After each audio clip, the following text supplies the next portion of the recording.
rendons grâce. Merci de nous donner ce moment de venir devant toi et devant ton peuple pour partager ta parole. Bénis, Seigneur, ces paroles, afin que tout ce qui sort de ma bouche ne soit pas mes pensées personnelles, et même si elles le sont, qu'elles soient bénies de toi, afin que mon frère et ma soeur soient bénis. En ce jour où nous commémorons la naissance de Jésus-Christ, notre Seigneur et notre Roi. Amen. Amen. Alors, je vous accueille dans la maison de Dieu. Amen. Amen. À l'église chrétienne Eastwind. C'est notre nouvelle dénomination. Église chrétienne Eastwind. Selon la loi québécoise. Alors, pour ceux qui ne le savent pas. Alors, je vois qu'on a l'apôtre Armand. Bonjour. Pasteur Magda, bonjour. Et puis je salue nos sœurs, Joël et tout le monde. Je vous salue tous au nom de Jésus. Amen. Amen. Et je vous souhaite joyeux Noël encore une fois. Notre frère Jean-Pierre nous a parlé en long et à large de ce Jésus historique. Il nous a vraiment donné le tracé historique de la naissance de Jésus et de sa croissance, n'est-ce pas, et des circonstances dans lesquelles Jésus est né. Amen. Et ce Jésus-là, ce bébé qui n'arrête de naître, c'est un cadeau qui n'arrête pas de donner, comme on dit, the gift that doesn't stop giving. Donc Jésus qui naît tous les ans, le 25 décembre. Je sais que c'est quelque chose qui est très controversé par ailleurs, mais je vous invite à ne pas vous arrêter à ce genre de verbiage, de discussion. Vous savez, pour nous autres qui sommes nés en Afrique, ou peut-être dans d'autres lieux aussi, où à certaines époques, nos ancêtres n'avaient pas l'écriture, il n'y avait pas de registre de naissance. C'était difficile de connaître la date de naissance de nos grands-pères et même de nos papas. Moi, du vivant de mon père, je sais que quand il est parti, il avait à peu près 80 ans, mais je ne sais pas quel était son âge exact. Mais mon père a bel et bien existé, n'est-ce pas? La preuve, j'existe. Donc, ce n'est pas une histoire qu'on m'a racontée. Il a existé et grâce à lui, j'existe. Amen. Donc, l'aspect historique de Jésus, c'est très intéressant dans l'histoire de l'Église chrétienne. Vous pouvez, il y a des livres là-dessus. Évidemment, il y a la Bible, mais souvent la Bible, il y a des choses qui ne sont pas expliquées, mais il y a des gens qui se sont penchés là-dessus et qui ont fait des recherches. Donc, si ça vous intéresse, je vous invite à faire des recherches. Allez à la bibliothèque. Amen. Amen. Donc, ça, c'est le côté historique. Mais il y a un autre côté. Et moi, c'est le côté qui m'intéresse. Le côté spirituel. Amen. Le Jésus spirituel. Amen. Parce que c'est facile de connecter. Le Jésus historique, là, il y a très peu de contestation. Il y a très peu de contestation. On parle de il est né sous quel roi, etc. L'empereur qui était en place à Rome. Qu'est-ce qu'ils se sont fait? Il y avait un recensement que sa maman est partie dans les montagnes pour aller dans sa famille pour accoucher. Tout ça, c'est répertorié dans l'histoire. Mais qu'est-ce qu'il en est du Jésus spirituel? Parce que comme j'ai entendu l'expression qui est favorite en ce moment, c'est de ça qu'il s'agit. Hein? C'est l'expression ivoirienne qui a fait le tour de la terre. Ou alors camerounaise, je pense. Hein? Je vois. Hein? C'est de ça qu'il s'agit. Ok. On va se la disputer, là, c'est là. Alors, donc, je vous invite, sans plus tarder, à aller avec moi dans la parole. J'avais prévu de lire dans Matthieu 2, 1 à 6, mais je ne veux pas le faire parce qu'on a déjà lu ce passage. Alors, si vous voulez vous lever, on va lire ensemble. Donc, Ésaïe 61, versets 1 à 3. L'Esprit du Seigneur, l'Éternel, est sur moi. Car l'Éternel m'a oint pour porter de bonnes nouvelles aux malheureux. Il m'a envoyé pour guérir ceux qui ont le cœur brisé, pour proclamer aux captifs la liberté et aux prisonniers la délivrance, pour publier une année de grâce de l'Éternel et un jour de vengeance de notre Dieu, pour consoler tous les affligés, pour accorder aux affligés de Sion, pour leur donner un diadème au lieu de la cendre, une huile de joie au lieu du deuil, un vêtement de louange au lieu d'un esprit abattu, afin qu'on les appelle des térébintes de la justice, une plantation de l'Éternel pour servir à sa gloire. Amen. Amen. Alors ça c'est une parole très profonde qui nous parle de la mission, en fait de l'identité spirituelle de Jésus. Qui il est. Il dit qu'il est oint. Et il dit qu'il est oint pour. Il donne X, Y, Z. Il donne les raisons pour lesquelles il est oint. Amen. Ce bébé-là, qui est né le 25, retournons cette date pour des fins de discussion.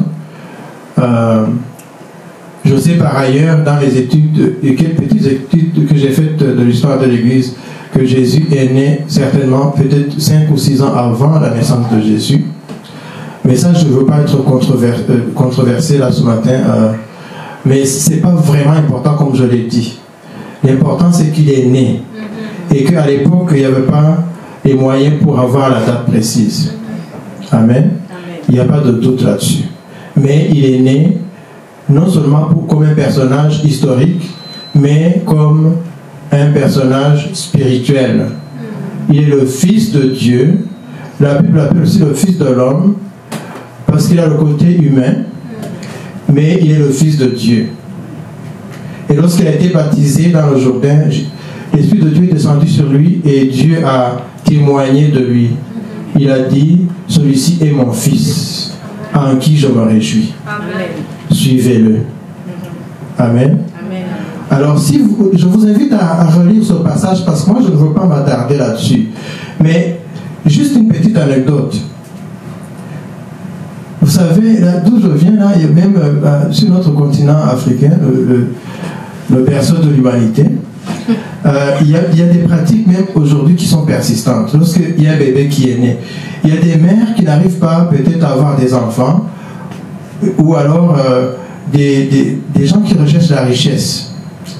Et on leur dit, écoute, tu vas sacrifier ton bébé, le premier bébé. Je sens que vous avez entendu des choses pareilles, mais ça existe encore en 2023. Et on te dit, tu vas accoucher d'un bébé, mais tu vas le sacrifier et après tu auras d'autres bébés, mais à cause de ce sacrifice, tu vas avoir la richesse. Comme ça. Juste un exemple. Et il y en a qui croient ça et qui font ces pratiques-là et qui vont faire ce genre de sacrifice. Et après, on vous dit, ah non, ils ont sacrifié quelqu'un, c'est pour ça. Et puis, il y a quelqu'un qui disait, il n'y a pas longtemps, il faut arrêter avec cette histoire de sacrifice, ça n'existe pas, etc. Mais, qu'est-ce que je veux vous dire par là? C'est que, si vous êtes dans cette croyance-là, je vous invite à sortir de là et à prendre le bébé Jésus à la place de votre bébé. Parce que lui, il est venu justement pour être un sacrifice. Voici un sacrifice qui s'est offert. Il est venu, même donc, du moment qu'il est bébé, on a voulu le tuer quand il était bébé, mais bon, ce n'était pas son heure. Mais il est venu pour se sacrifier, pour être le sacrifice, pour que tu sois riche, pour que tu sois, que le pauvre dise, Amen, pour que tu aies la paix. pour que tu aies la joie, pour que tu aies toutes sortes de bénédictions. Amen. Il est venu se sacrifier. Donc, c'est cette image-là, souvent les choses que nous faisons les humains, ça présage ou ça dessine et ça préfigure ce que Dieu fait. Dieu accepte le sacrifice du sang parce qu'il connaît comment l'esprit humain pense. Il sait que nous comprenons très bien c'est quoi un sacrifice. Il sait que nous sommes prêts à sacrifier un enfant pour avoir la richesse, pour acheter des camions, avoir des maisons. N'est-ce pas? On est toujours... Écoute, mon ami et mon frère haïtien, je pense que chez vous, en Haïti, avec le vaudou, il y a beaucoup de choses qui se passent. Hein. Ça ne m'étonnerait pas qu'il y ait des sacrifices comme ça. Donc, il y a des gens qui sont prêts à croire aujourd'hui ce genre de sacrifice. Amen. Mais, nous les chrétiens, on est là, on est en train de danser Noël, Noël, Noël. Donc, est-ce que pour toi, Noël, c'est la danse? Est-ce que c'est le repas que tu vas manger? Nous, on n'est plus à ce niveau-là où on allait chez les voisins pour manger le repas de Noël, parce que c'est ça qui nous enchante. Je me rappelle quand j'étais petit, on portait des vêtements neufs. Et il y avait une chef qui était abattue, ou peut-être un bœuf, je ne sais pas quoi, là, ça dépend de la richesse des parents. Mais on mangeait très bien ce jour-là, ou alors on allait aussi manger chez les voisins. Et on faisait la fête. N'est-ce pas? Alors, est-ce que pour toi, Noël, Christmas, est-ce que c'est la fête? Donc, la fête, oui, c'est bien. Parce que je me rappelle, j'ai été enfant. J'ai retenu ces images de fête. C'est aussi bien de faire la fête, n'est-ce pas? Ça garde la mémoire. Et ça fait qu'aujourd'hui, à mon âge, je suis devant vous en train de parler de Jésus. Ce Jésus que j'entendais, dont on parlait quand j'étais petit, et pour moi c'était la fête. Je devais aller chez les prêtres ou les sœurs pour manger du pain, ou boire du thé avec du thé au lait. C'était des choses qu'on aimait, nous les enfants. On va manger chez les prêtres des choses qu'on ne mange pas chez nous. Et ça c'est la fête. Ou chez le voisin riche qui a fait baptiser son enfant à Noël. On va se régaler. N'est-ce pas? Et ça c'est bien aussi. C'est pas mauvais. Je ne critique pas. Mais je vous dis, ce n'est pas seulement ça. Ça, c'est le côté historique. C'est le folklore. C'est la fête au village. Mais qu'est-ce qu'il en est dans ton cœur? Qu'est-ce que Jésus représente pour toi? Quelle est ta dimension spirituelle par rapport à Jésus? C'est quoi ton rapport avec lui spirituellement? Son onction là dont il parle, est-ce que tu te retrouves là-dedans quand il dit je suis venu pour libérer les captifs, pour annoncer une bonne nouvelle, pour annoncer l'année de réconciliation? Je ne le dis pas en ordre chronologique, mais je vous le dis là, vous avez les Écritures. Qu'est-ce qui te manque dans ta vie? Est-ce que vraiment tu crois à ce Jésus-là spirituel? Ou alors tu es aussi rendu à l'étape où, quand tu portes un crucifix, j'entendais quelqu'un hier qui disait le crucifix pour moi c'est juste un signe, c'est juste, c'est cute. Je porte le crucifix, c'est cute, c'est beau. Mais ça ne veut pas dire que Jésus, je ne crois pas à vos histoires de Jésus. C'est des histoires qu'on vous raconte. Moi je ne crois pas, mais je trouve que la croix c'est beau. Et l'autre lui dit, mais attends, mais tu penses que les mots n'ont pas de sens? Donc la croix, Jésus est mort à la croix. Que tu aies de croix ou pas, il est mort à la croix.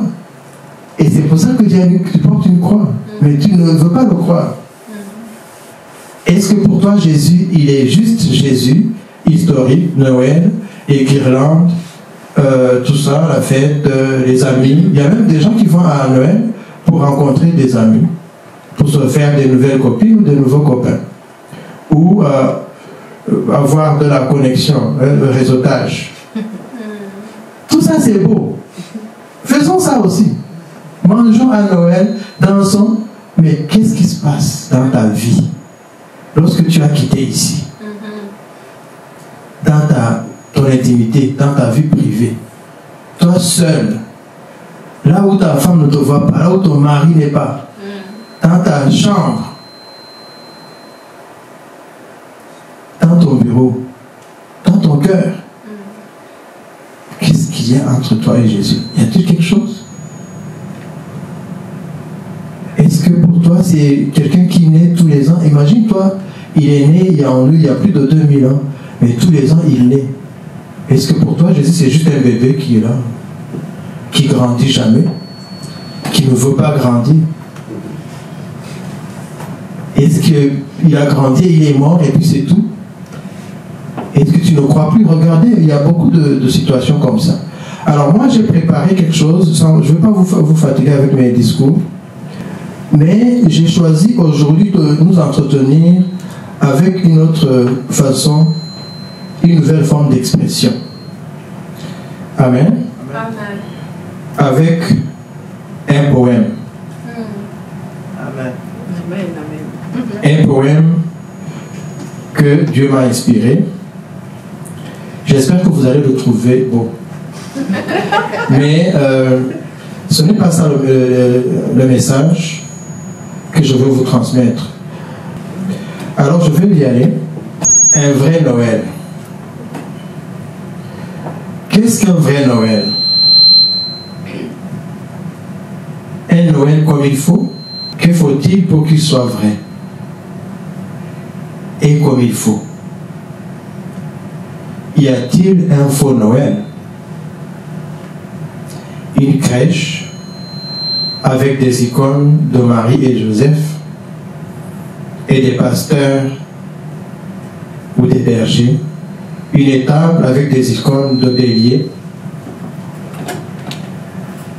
des brebis, des vaches, de l'herbe, du foin, des étoiles suspendues, un cœur, des anges, des guirlandes et des lumières, puis des enfants qui chantent « Voici Noël ». Des adultes tout de blanc vêtus, des femmes qui s'émotionnent autour de tout ce cérémonial, puis un beau sermon parlant des rois mages et de l'étoile d'Orient et de toute l'histoire du roi des rois, mais aussi du roi Hérode. Ce bébé Jésus qui naît tous les ans en fin d'année, c'est à croire qu'il ne veut pas grandir. Mais dans ces conditions très modestes, c'est l'esprit qui renaît, la flamme qui se rallume, la promesse d'une paix durable, d'une vie abondante sur terre, de la guérison de tous nos maux, puis de la vie éternelle. Amen. Un repas en famille, c'est l'amour qui nous apporte, la réconciliation avec nos proches et avec notre Père céleste. Rappelle-toi de ce Noël. Retiens quelque chose.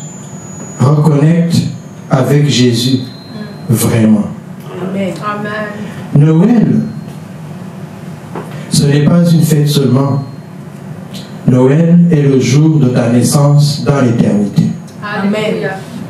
Le commencement d'un vrai amour, attachement à Jésus, pas en théorie, mais en pratique. Jésus est le roi des rois. Il est le Seigneur. Il est notre Sauveur. Il est le Prince de paix.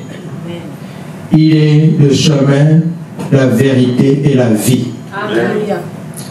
Qui est-il pour toi? Est-il juste une raison de célébrer avec des amis? Un prétexte pour sortir ou faire semblant d'être heureux? Peut-être n'as-tu jamais célébré un vrai Noël. Il n'est pas tard. Commence par celui-ci. Ce Noël. Amen. Si tu veux renouveler ta connexion avec Jésus, fais un pas en avant et on va prier avec toi pour l'inviter dans ta vie.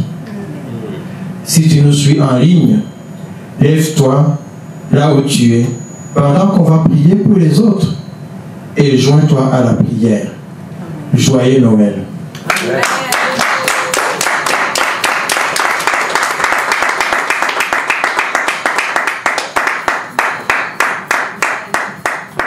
Alléluia. East Wind Ministries, seeking God.